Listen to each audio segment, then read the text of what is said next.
And welcome back to the fourth episode of the Wellness Paradox podcast. I'm very grateful that you've joined us on this journey towards greater human flourishing. As always, I'm your host, Michael Stack, an exercise physiologist by training and a health entrepreneur and a health educator by trade. And I'm fascinated by a phenomenon that we call the wellness paradox. That is the gap between what we know as a health sciences community and what we actualize in the real world to make a real difference. First off, before we get into today's conversation that I think you're really going to enjoy, I just want to thank everyone so much for the support of the podcast thus far, all the positive feedback, comments, and shares that we've gotten. This really is a community that can flourish if we collaborate and if we communicate. And I can't thank all of you anymore for all the work you've done in sharing this podcast. With that said, I want to get to today's guest, which is Dr. Meeta Singh.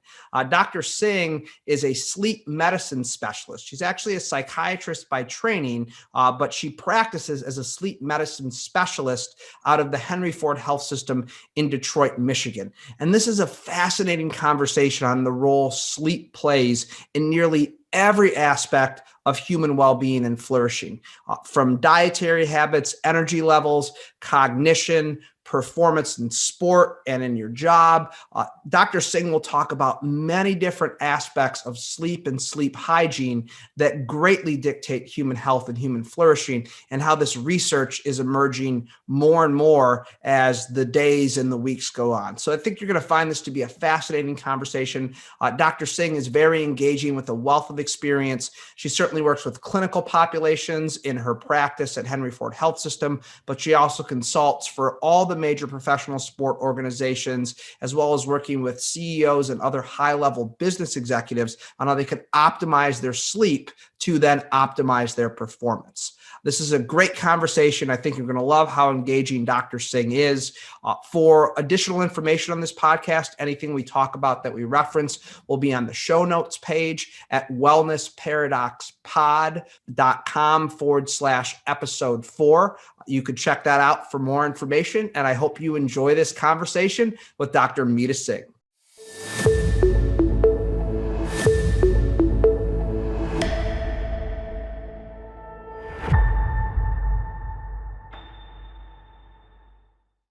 Well, welcome back to the Wellness Paradox podcast. We are joined today by Dr. Meeta Singh. Dr. Singh, thank you so much for joining us. Thank you for having me, Michael. Yeah, we're very excited for this discussion. This is a discussion on sleep. And as we all know, sleep is becoming more and more of a prominent topic. And Dr. Singh is an expert physician in this area. So we're really excited to have this conversation. I have a lot of questions. I know you have a lot of good information to be able to provide us with. And so I want to jump right in by just understanding a little bit more of your background to give our listeners some context for the discussion today. Okay, so I'm a board certified psychiatrist and a sleep medicine specialist. I did my psychiatry training at Mayo Clinic, met my husband who is born and raised in Detroit. So moved to Detroit, did my training in sleep medicine at the Henry Ford Sleep Disorder Center, and have been in practice there since 2005. So, in my regular practice, Michael, I see patients of all ages, who may have any sort of sleep disorder, all the way from the 5 years old to 100 plus. And then there's also a very well-funded research center we have.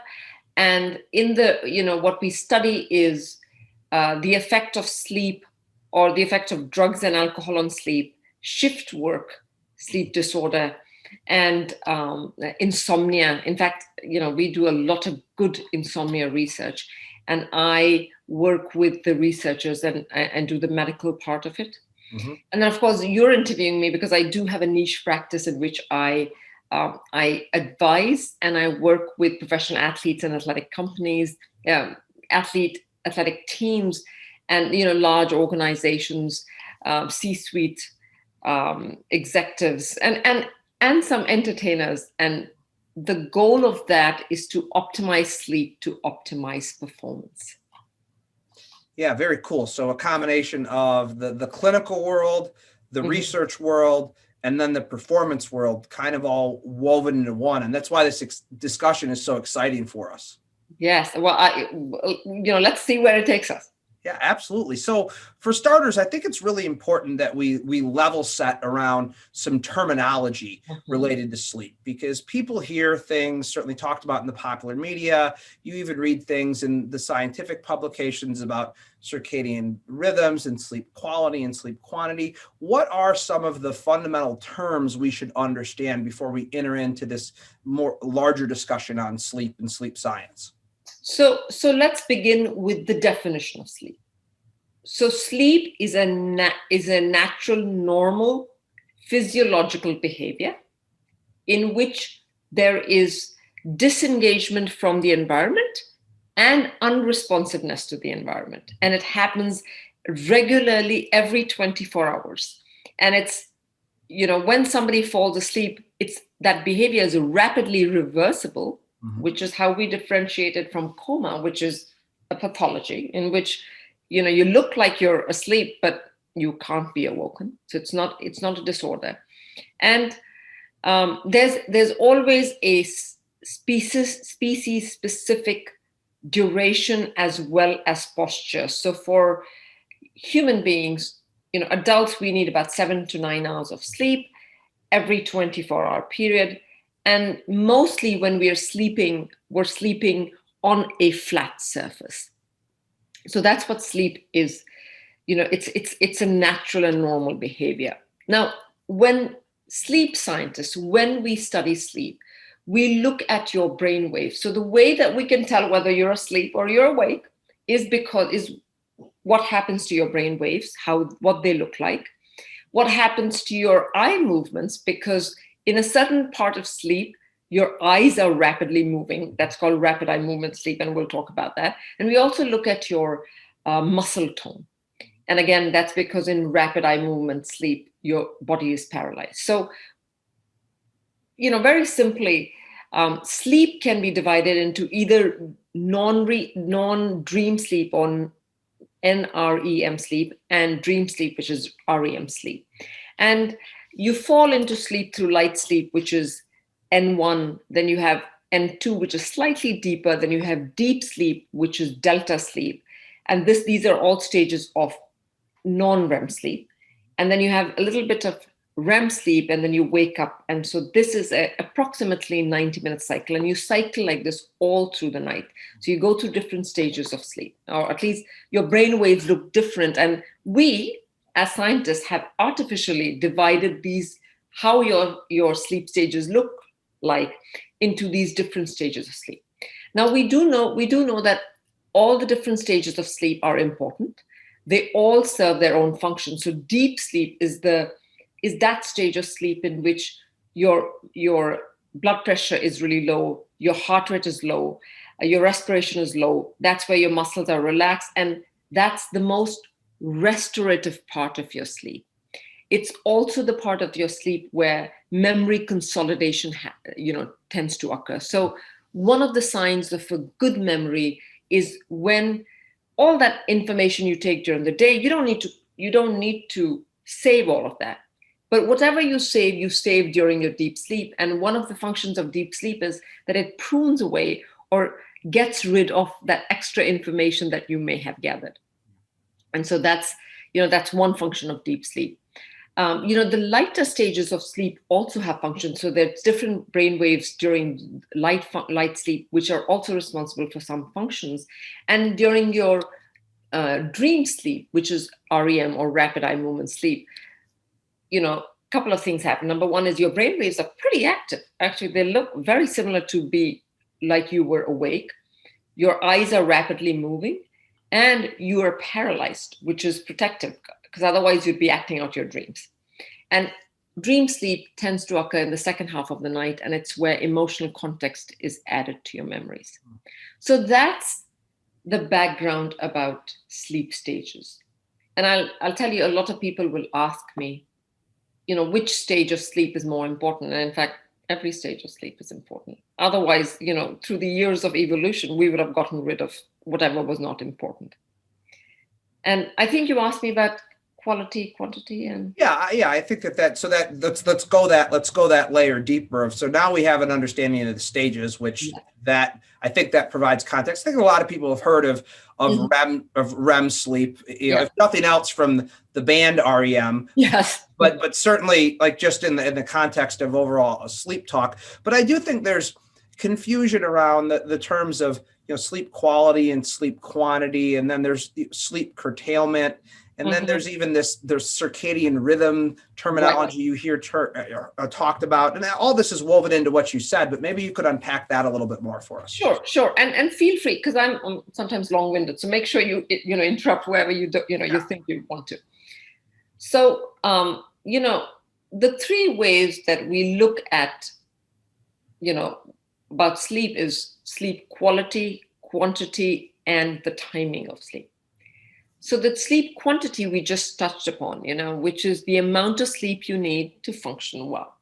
And the American Academy of Sleep Medicine says the consensus is between 7 to 9 hours of sleep. Of course, there's some variability, but definitely if you're getting less than 6 hours of sleep, you're going to see deficits in your performance and in your wellness.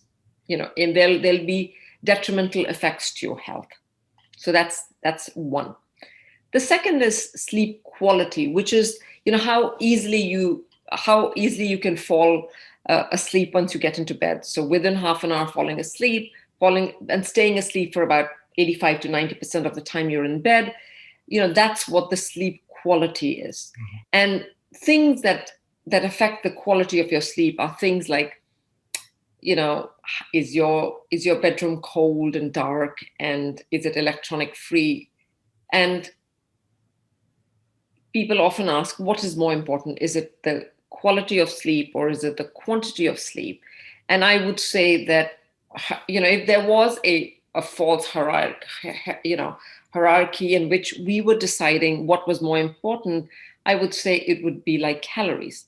So if you can, if you have to take a minimum number of calories to function, to at least survive, and that's really important. Similarly, the number of hours of sleep you need to be well are very, very important. And so it's more important to make sure you get enough sleep. The quantity sort of comes after.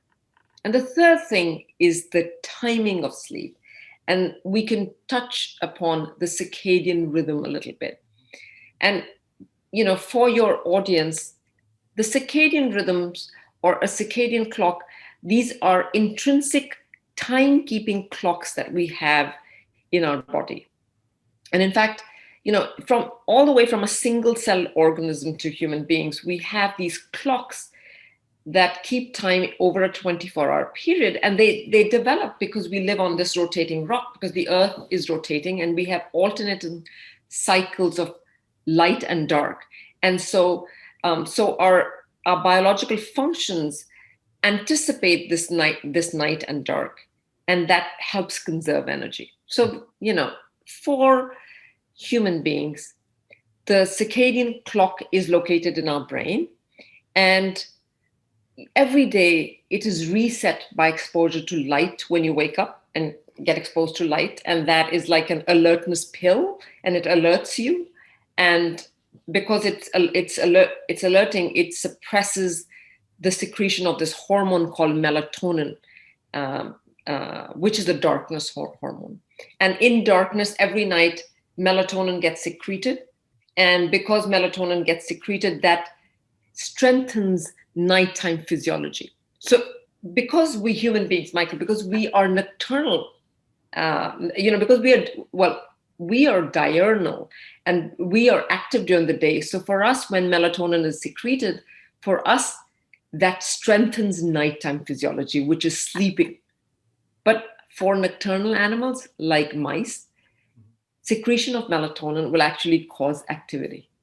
See. So it's really all functions, including your sleep-wake cycle, are normally they're tightly regulated by two things. Number one is how long you've been awake, which is your sleep drive, and by your circadian rhythms. And human beings, we are the only creatures who live, who are not always aligned to our circadian rhythms, because we live in this 24-hour society, right? So we, because of the invention of this, the light bulb, and because we have artificial light, we can decide if we want to be awake. We can be up for 18 hours, or we can be up for 22 hours if we are working. And we can choose to ignore our circadian clock. So when I was talking about the timing of sleep, what I was referring to is sleeping in accordance to your circadian clock. So one of the things your circadian clock decides is your chronotype, which is another word that people have heard about, which is somebody's individual preference to be either a morning person or a night owl. And what time they like to be more active, and what time they like to go to sleep. So for example, I'll tell you, I am a morning person. I like to go to bed early and wake up early. And so what are you, a morning person or a night owl? I'm a morning lark, absolutely. Okay. So, for you, going to bed early and waking up early is sleeping in accordance to your circadian clock. And, I know I have a daughter one of my teenage daughters, who's a night owl and can't fall asleep before midnight or 1 o'clock in the morning. Unfortunately, she has to wake up early to go to school. Mm-hmm. So she is not sleeping according to her circadian clock, right? So her timing is off because she goes to bed late, but wakes up too early. Now, during times of COVID, she was golden because she could go to bed late and she could sleep in and wake up and still get all her stuff done in time. And that was sleeping according, that's the timing of sleep. Yeah, that's fascinating. I think a lot of people hear of these terms, but I don't think it's ever unpacked as succinctly and specifically as what you did. So I think that's great context. I am curious about something before we dive into a lot of the health and wellness relationships with sleep, is with regard to chronotype. And you use your daughter as an example. She's a night owl, but she's forced to get up for school, which gets her out of sync with her chronotype. Can you shift that? Is it possible to be able to shift your chronotype? So for your daughter, can she start to try to go to bed earlier to allow her to get up earlier? And will that reset the chronotype over time? Or is that something that's not that flexible? It is flexible, but the answer is more nuanced. So that is $100 million question for shift workers, right? So if you're on and the answer is that yes, you can shift it with strategic exposure or avoidance of light, and or using melatonin to shift your clock in one direction or the other. The problem is that it's difficult to sustain. So, for example, there are lots of shift workers, but there's only a few who have shift work sleep disorder. And what happens is that, so if you're a night owl, you could shift your clock to adjust to that new schedule, but then you would have to stay in that time zone or that your time, whether you were working or not. Does that answer your question? Yeah. So basically, theoretically, you can. But practically speaking, it's probably not realistic because you'd have to remain on that schedule all the time. Right. And in addition to that, there's also, there are individual differences. So for some people, they are more sensitive to light. For some people, they're less sensitive to light. And typically night owls are more sensitive to light. So, the answer, so if somebody came to me and they wanted to shift their chronotype, it's something that I do quite a bit. Actually, I do that a lot. I do that when I'm working with professional athletes. And you have to find a middle ground that's going to work with somebody. So I'm going to give you an example to explain what that means. So if there is a starting pitcher and he is a significant night owl, or is a significant morning person. He's a morning lark, but because he's really good and most of the games he plays at are night games, then strategically you want to help him shift and get adjusted to that schedule, because you want him to be alert and absolutely fresh and on top of his game at game time, which is usually at night. And that is, that's where there would be a role for shifting your circadian clock. For a lot of teenagers and for a lot of young adults who are significant night owls, for your audience, if they wanted to go to bed early, simple things like not exposing themselves to really bright light in the evening would be helpful. Sometimes, taking melatonin supplements might also be useful. The only thing I would have to tell you is that it really has to be done on an individual basis. You have to take into account your biological clock and your circadian rhythm, which is different from mine, which is different from, my daughters and mine are different. And you want to find the exact timing, because timing is everything. And if the timing is off, you can do exactly the opposite of what you intend to do.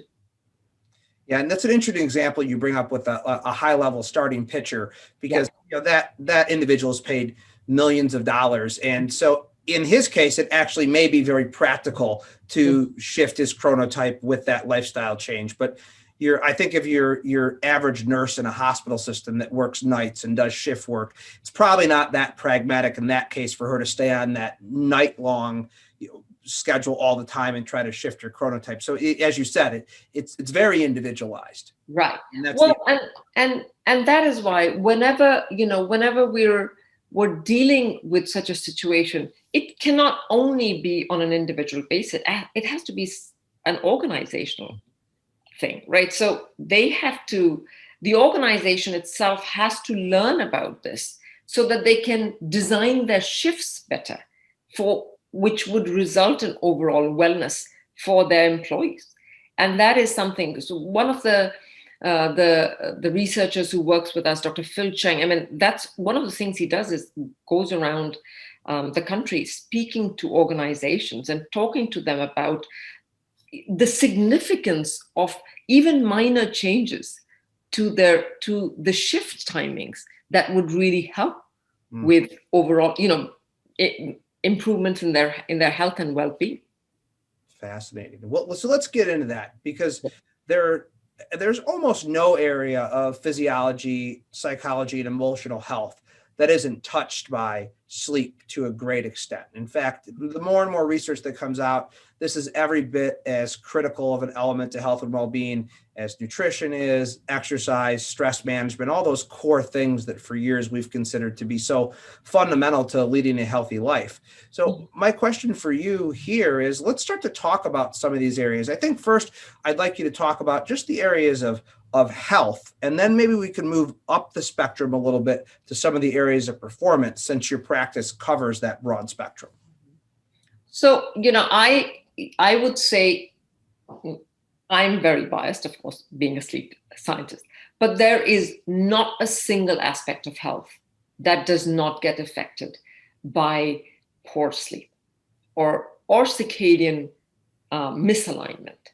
In fact, let's start at the worst outcome, which is mortality. Mm-hmm. So think about the three natural ways that people age and die, right? So it's either cardio, atherosclerosis, in which there's a cardiac event or something in the brain, or it's there is neurodegenerative, or it's cancer, and all three of them are affected by poor sleep and circadian misalignment. So there's already data that shows that poor sleep and circadian misalignment is a contributing factor to all three of these pathways to death.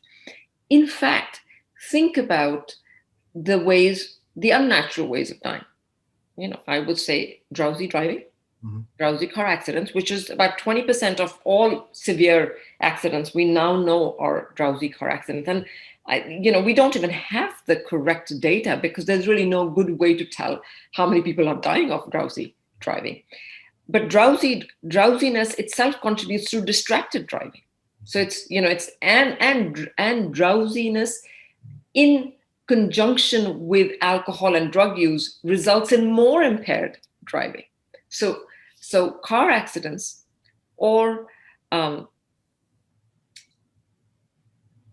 mental health illnesses that may result in suicide or homicide, well, both of them profoundly affected by poor sleep. So overall, there are terrible things that can happen. Mortality is significantly affected by poor sleep.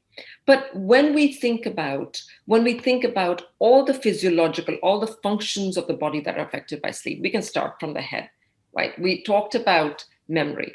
We talked about the fact that even for things like creativity, which is taking in new information, putting it together with previously stored information, coming up with novel solutions, happens only in your sleep. We know what the overall function of sleep is in your brain, and it appears to be that while you're asleep, blood rushes through your brain and power washes it and cleans it of all the toxins that you accumulate during the day. So think about being awake as slow brain damage, which on a nightly basis you correct because you're sleeping. And so it's like a nightly reset button. The second thing is mental health issues. So there is a bi-directional relationship between mental health issues as well as sleep. And there are, for most mental health issues, sleep is a symptom. And oftentimes when you treat these mental health issues, unless the sleep issues are also treated, they don't get resolved.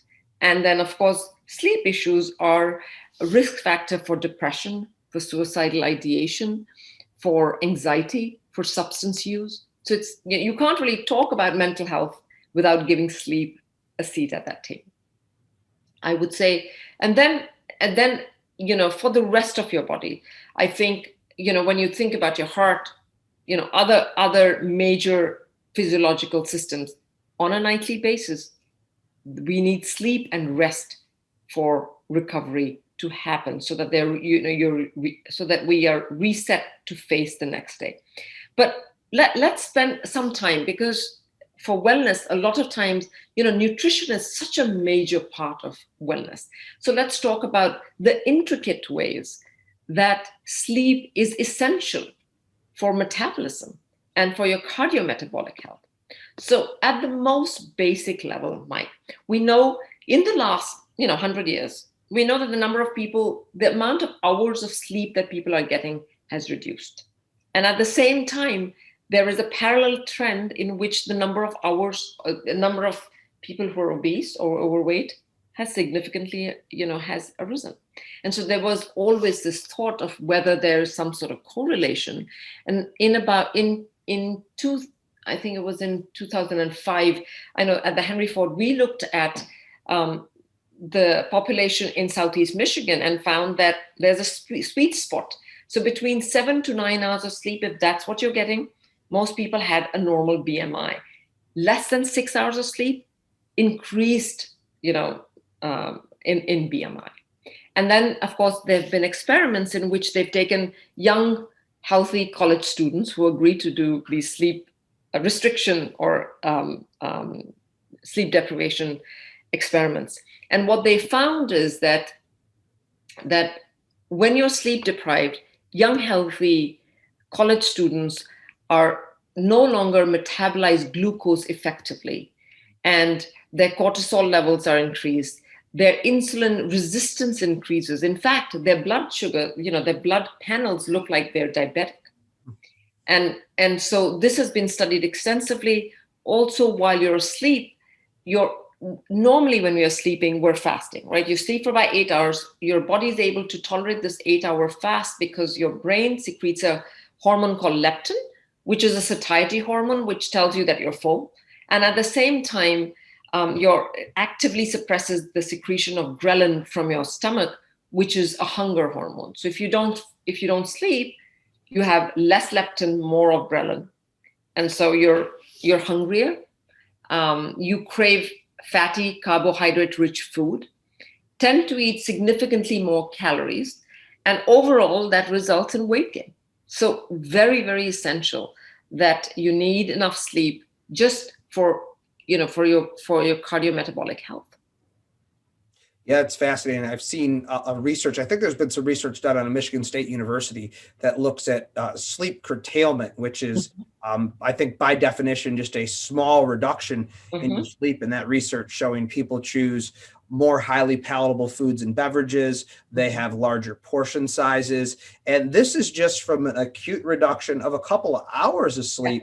And not to say the chronic effect this has over weeks and months and years for people. So I think it's fascinating, that parallel between our reduction in sleep and our increase in obesity in this country. And certainly there's many factors that contribute to it, but one of those multifactorial components definitely is sleep. And I just think it's fascinating how they're so intrinsically tied. Well, so let's explore for a minute what you brought up, because I think it's really interesting. Because you and I, and for most adults, we don't pull all-nighters. We don't say we're not going to sleep at all at night unless there's an emergency of some kind. And if you're having an emergency, you want to be awake for it. But what we do on a regular basis is get 1 or 2 hours of less sleep because we think we can get by with it. Now, all the data shows that when you get less sleep, the impairment is always dose dependent, which means that, if you get 5 hours, it's going to be worse than getting 6 hours, is worse than getting 7, worse than getting 8 hours of sleep. And those deficits will tend to accumulate. So as time goes by, you will continue to feel worse objectively, and the ill effects of health will accumulate. What happens, though, is that when you do this on a chronic basis, that self-awareness of how sleepy you are, you lose that, which is why people don't take countermeasures and correct that. So it's one of the things one of the parts of the brain that gets preferentially impaired is your prefrontal cortex, which is the brain just behind your forehead, which is responsible for good judgment, multitasking, and decision making. And at the same time, there's one part of the brain that lights up, which is your emotional brain. So it's not surprising that people make the wrong decisions when they're getting less sleep. So when people say, well, I can get by with 4 hours or 5 hours, then I always say, well, you don't really know what you're talking about, because your judgment is impaired. And another way, for people to think about it is when people are drinking, right? If you've had a couple of drinks, you're not a very good judge of whether you're fit to drive or not. Similarly, because your judgment is impaired. Similarly, sleep has the same effect, or not getting enough sleep has the same effect.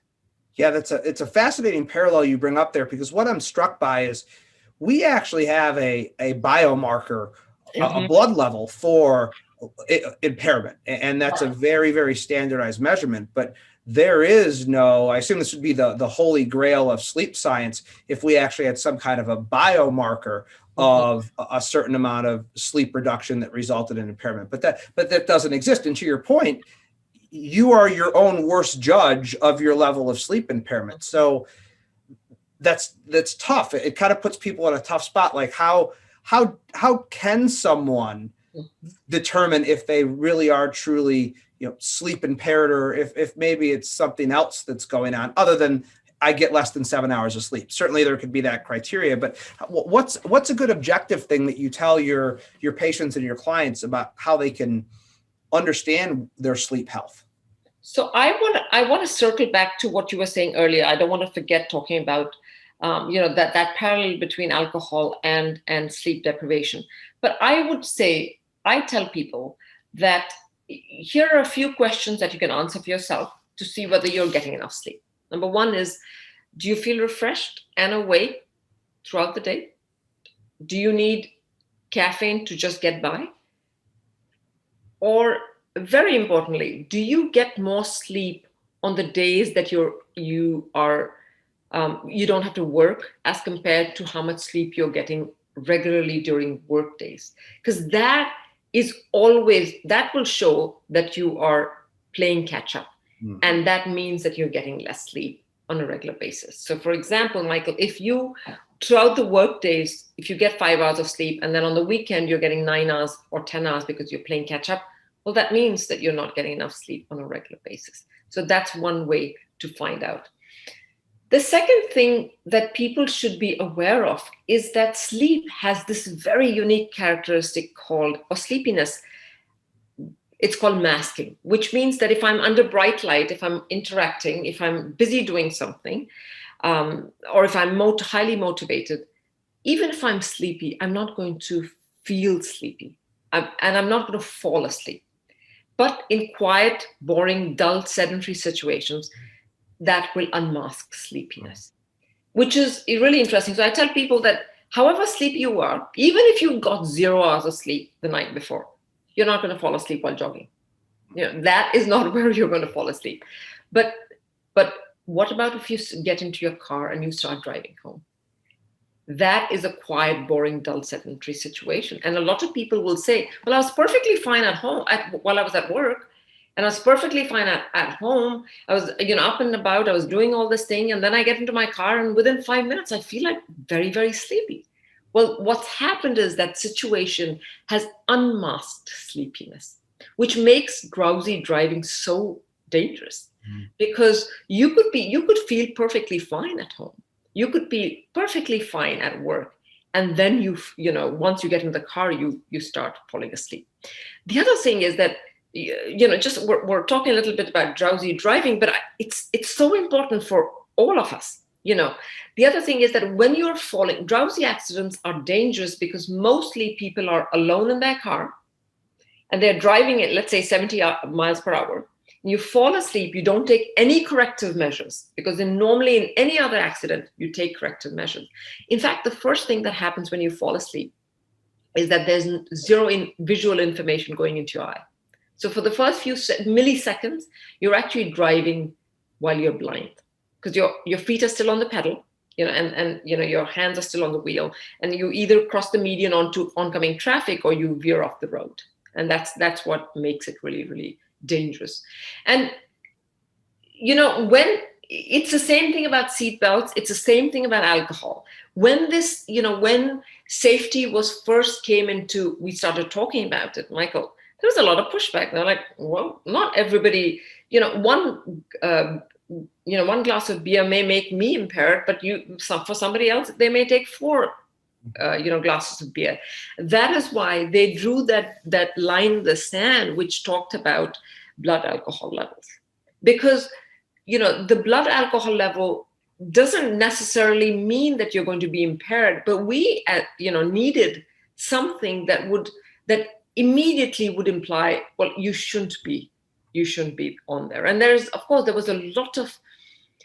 a lot of education, which is why, if you ask people whether they've been drinking, nobody's going to volunteer to do that. But ask people how many times they get to work after getting less than 8 hours of sleep. Everybody raises their hand, because it's considered to be, a badge of honor. And drinking and driving is considered something that people should be ashamed of. But how do when people have been up at night and they get less sleep, it could be because they were taking care of their kids. It could be because it may be a doctor who was on call, or a firefighter who was fighting a fire, and that's why they didn't get enough sleep. So there's, it's a very nuanced conversation. And typically, we know that roughly, if you are getting less than 5 hours of sleep in the last 24 hours, or in total you got 12 hours or less in the last 48 hours, you're definitely impaired. But, who measures this? how do we measure this? So there is some rumbling about there being a blood test for sleepiness, and that would be phenomenal. It would it would protect a lot of people, especially teenagers who may be drowsy. I think the most fascinating thing that you said there, and I'll tell you where my mind went when you said it, but is that when you are active and engaged, you're going to feel fine. But as soon as you start to do something more sedentary, you're going to start to get drowsy. And certainly we've seen it with driving, but I also teach some college classes early in the morning. And I look at my students, they come in the room, they're wide awake, they're engaged, they're dynamic. Then all of a sudden we start the lecture and they're more sedentary and they're more passive. And all of a sudden students who are good engaged students just start to fall asleep. And it is that lack of realization. But I think what you said is so important. And I just want to emphasize it for all of us out there, because I don't think we've had those moments where we've got a little less sleep and we're a little bit drowsy when we're driving in the car, using even a simple metric like that, to where you become more sedentary and you become more tired, and or you're not feeling restored when you get up and early in your day, in lieu of a biomarker or some type of a blood test. If that's the best thing that we have, I think it's very important to be conscious of that. Yes. And I really liked what you said about, quiet, boring, what you just brought up, because so there is this phenomena, it's called presenteeism, which means that somebody's at work, but they're all spaced out, which is basically they can't concentrate because they're really, really sleepy and tired. And, the RAND report, they did a survey. They did some data, or they pulled some data, and they thought that that untreated sleep issues was costing the US, hundreds of billions of dollars just because of that. So not just the fact that over 100 million people in the US right now have undiagnosed sleep disorders, but adding that, these people who are at work, but they're not giving their level best to work. And that's how companies or organizations lose money. Or who are staying away from work or staying at home because they're not well rested and they don't feel good, or because they don't get enough sleep, they're susceptible to infections and colds and etc. that can keep them away from work. And so really needs to be addressed, and needs to be addressed in, I like to think of sleep health as not just the absence of disease, right? It's not just the absence of sleep disorders, but it's this, it's whether you're living optimally, whether there's wellness, which is trying to prevent these diseases from happening. And sleep is like one of the pillars that does it. Yeah, it's, as the World Health Organization says, it's, health is not merely the absence of disease or infirmity. It's something that's beyond that. Yes. You said something earlier, and I want to get into strategies here, because I think people ultimately, they're hearing this, and we all could use to improve our sleep hygiene to a degree. But you said something earlier about the person that sleeps not as much during the week and then will, quote unquote, catch up on the weekend. How much of that catching up makes a difference? Is it feasible for someone to sleep 5 hours a night during the week and then add on 5 or 6 hours on Friday night, 5 or 6 hours on Saturday night, and that makes up for the sleep that was lost during the week? Can you actually truly catch up? Or on the flip side, can you sleep more ahead of time to bank some sleep almost to be able to sleep less at other times? Does it work like that? Firstly, those are both great questions. I really like those questions. So it doesn't work like a bank in the sense that if you're sleep deprived, if you get less sleep by, let's say, 10 hours or during the work week, doesn't mean you have to sleep extra 10 hours on the weekend. You want to get more sleep. However, what happens is that when you get less sleep, then when the first opportunity that your brain gets to sleep, there is a rebound of the amount of deep sleep. And then, there's also a rebound in the amount of dream sleep. And that itself is more restorative. So as long as you give yourself an opportunity to get extra sleep, your brain will know what stage of sleep you need to help with that recovery. Does that make sense? Yeah. So it's not, but the other thing is that definitely banking sleep is a skill that everybody should be using. And again, it's different from a bank in which you're taking a loan. You can't really do that. However, and I'll give you an example. So if I knew, Michael, that today's Thursday, for example, and I knew that I was going to be on call Sunday and Monday, the worst thing I could do to myself would be to get less sleep right now, right? Because then I would start with my pot of sleep half empty. Instead, if I made sure that I got enough sleep leading up to Sunday night by, getting enough sleep on Thursday, Friday, Saturday, that would equip me to face Saturday and Sunday and Monday call much better. And there is research that's been done in that, in which what they did is that they took sleep deprived individuals, and then in one set of in part of the experiment, part of the experiment, they made sure that they got enough sleep before they were sleep deprived. And so the individuals who were getting who had banked sleep were able to face the sleep deprivation much better. So yes, you can do that, but the concept isn't that you're taking out more sleep than needed. So, think about it. I think what happens is that most people are walking around with some amount of sleep debt. And so anytime you get a minute in which you can get enough sleep, that's phenomenal. And if for example, when I'm working with professional athletes, I tell them, I don't want you to get onto that plane without getting enough sleep on board, because I know you're going to get less sleep because of your traveling. So your best bet against that, the best way to face that situation of sleep deprivation is by getting enough sleep now. So I want to make sure that I have something here, because I think it's an important point from what you said. It seems like banking sleep ahead of time can be a decently effective strategy.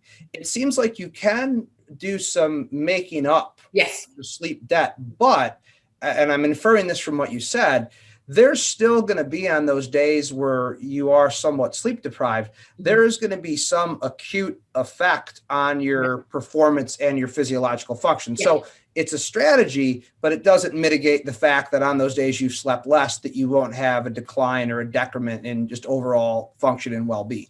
Yes, but Michael, the other thing is, another way to think about it is to in the ideal world, you'd be going to bed and you'd be getting 8 to 9 hours of sleep on a regular basis.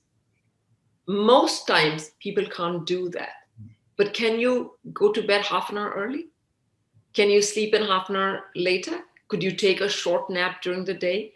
So even doing small strategies like that help in making sure you get enough sleep.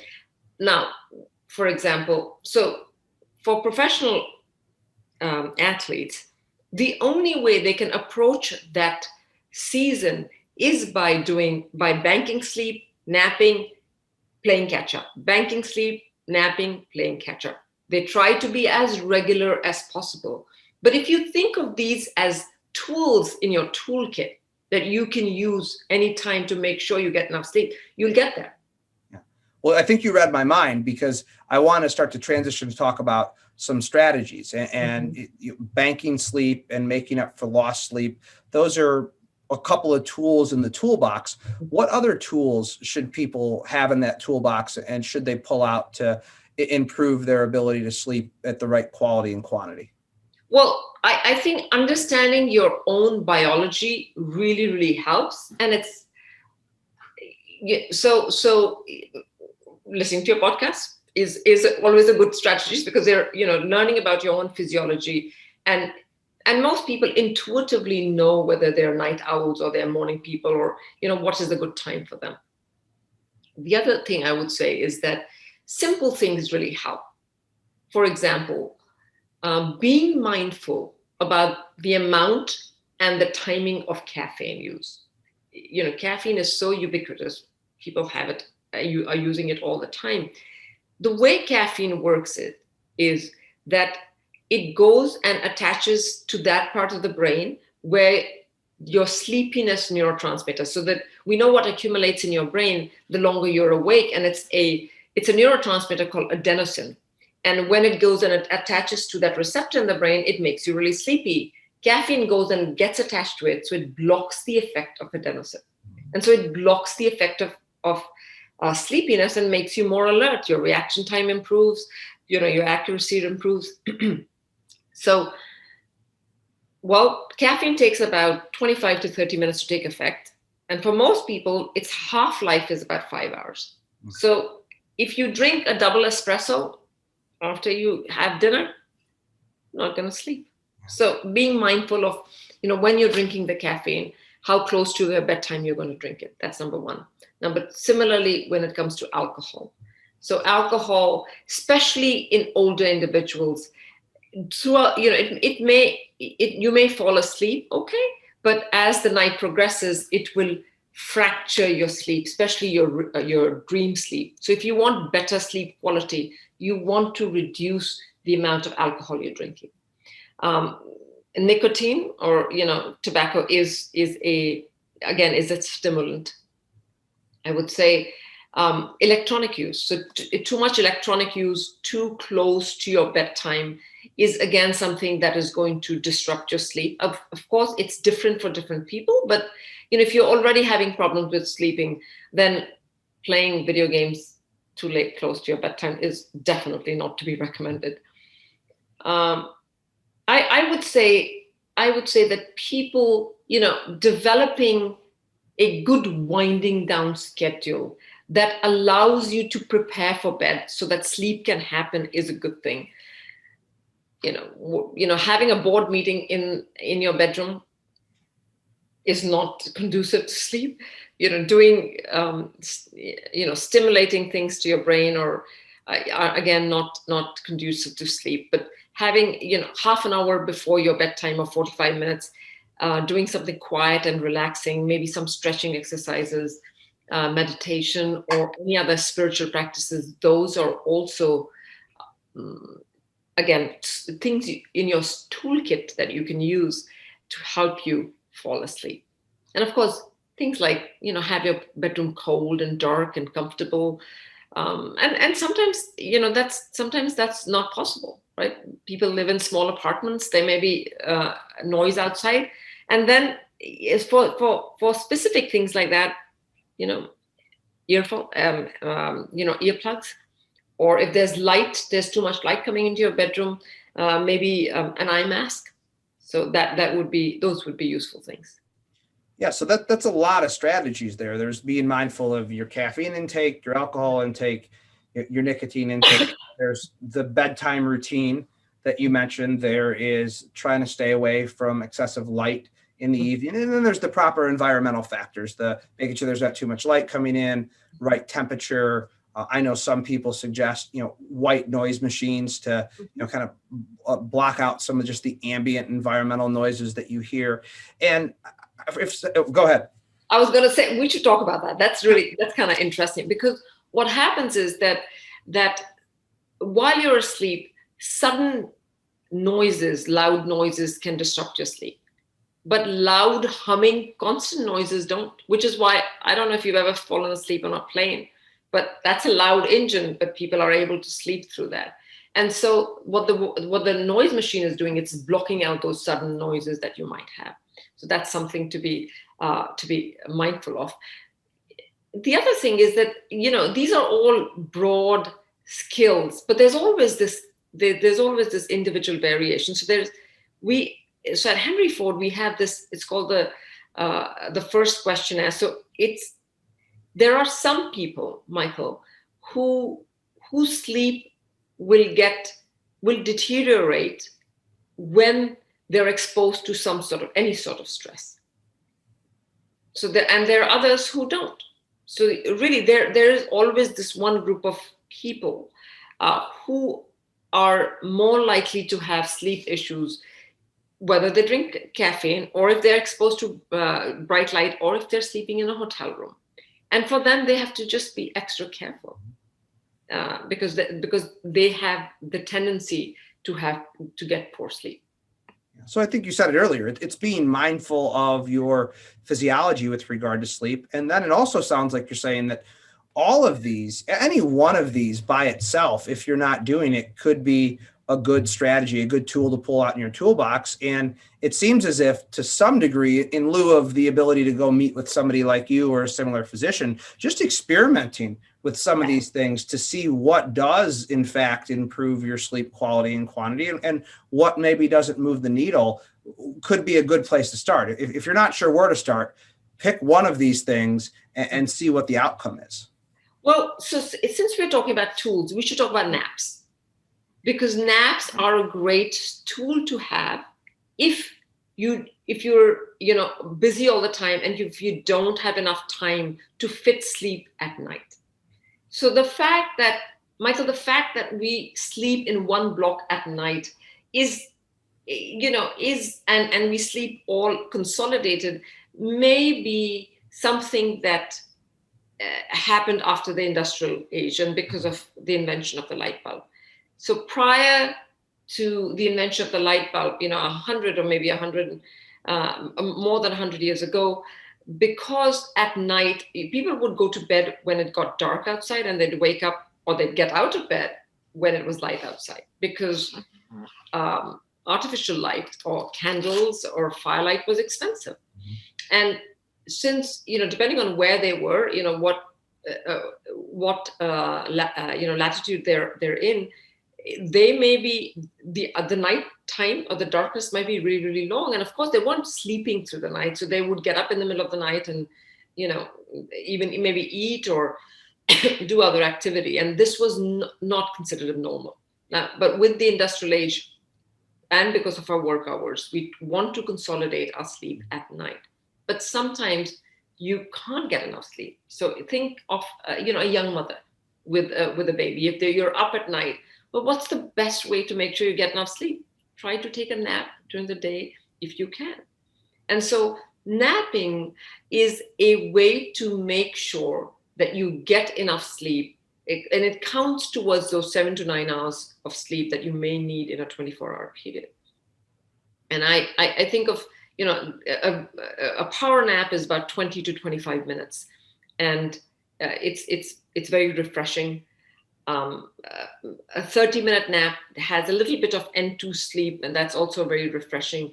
The granddaddy nap is a 90-minute nap. It's a full sleep cycle. It's what NBA, NHL players do quite a bit because they get less sleep at night. So they want to make sure they get enough sleep before their actual game time. But it's also important to talk about the timing of the nap is important. So if there is a time during the day when you have that natural dip in your alertness, which is typically for most people is in the mid-afternoon after you eat lunch, that's a good time to take a short nap. You don't want to nap too close to your actual bedtime because that'll prevent you from sleeping at night.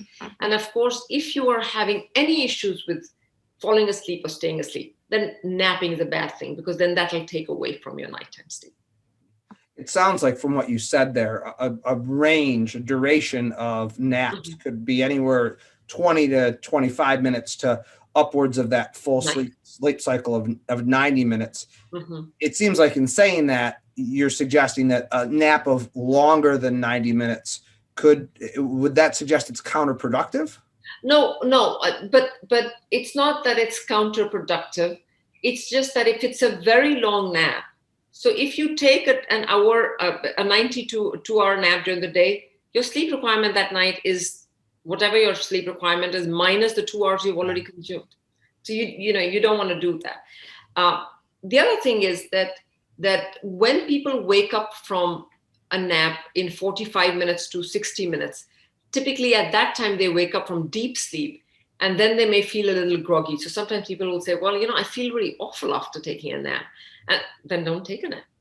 Then it may be the timing of the nap or the length of the nap that's bad for you. Interesting. Yeah. So on some level, it's almost like, hey, that shorter nap or 90-minute nap, 90-minute nap, yes. 45 to 60 minutes isn't the sweet spot because you are waking up in your deep. Right. And it is, I have to tell you, it is a little bit more nuanced. I mean, we don't want to, go into the weeds here, but if you're very sleep deprived and you really get really less sleep, in the first 15, 20 minutes of falling asleep, you may actually go into deep sleep or you may go into dream sleep. But, if you're very, very deep sleep deprived, then absolutely take a nap, even if you feel a little groggy for a few seconds, because that, it may be the difference between you being safe and not, or, getting into an accident. Yeah, very interesting. Yeah, and I think naps, all of these strategies people hear about and they read about, but I think you've provided some good context around it. And the last thing you said there was so important, and we want to be really clear on it. It is far more nuanced than what the sound bites in a podcast can really provide people with. So if you are having significant sleep issues, yes, you could experiment with some of these things, but I think it is important to find the proper medical provider to help counsel you through that process appropriately, because that's where the nuances can actually be fleshed out. Yeah, I absolutely agree. So with that said, not that everyone that's listening could come to you, but I'm sure a lot of people that are listening would like to find out a little bit more about you and what you do and your practice. So where could people go to find out more about you? So I do have a website. It's called meetasinghmd.com. I do have a clinical practice at Henry Ford Health System. And I'm on LinkedIn. I'm also on Twitter. It's at AthleteSleepMD1. I'm on Instagram, AthleteSleepMD. And if people reach out to me, via social media, I'm happy to connect. In fact, I'm quite active on Twitter and LinkedIn. Twitter is a great way to follow some really good sleep scientists and other medical and sports people that I enjoy following. And then I would tell people that whenever there is a sleep question that you want good and easy to understand information from, there's a National Sleep Foundation, and it has a lot of information, and it's free. That's where I would go. Awesome. Well, we will link up to all of those in the show notes for the episode so people can access that. And all this information has been just absolutely incredible. We've spanned the spectrum of performance to health to mortality. I think we've unpacked a lot of strategies and tools, and I'm quite sure that this is going to be very informative for people. And I could tell you personally, in terms of your responsiveness, is I just reached out to you via LinkedIn and asked you to be in the podcast, and that's how this whole conversation started. So I'm grateful for you being so willing to collaborate, and for anybody else that's out there listening who's looking for that collaboration, my experience has been great. So I thank you for that. And I want to get to our last question. And this is the question that I always like to end the podcast on, because it is really what the genesis of this podcast is all about. It is the wellness paradox, as I have defined it, is the gap between what we know in the health sciences and what we actually do to make a real difference with real people in the real world. If you had one piece of advice for the health scientists that are listening to it, what's the one thing you could suggest we could do to start to close off that gap?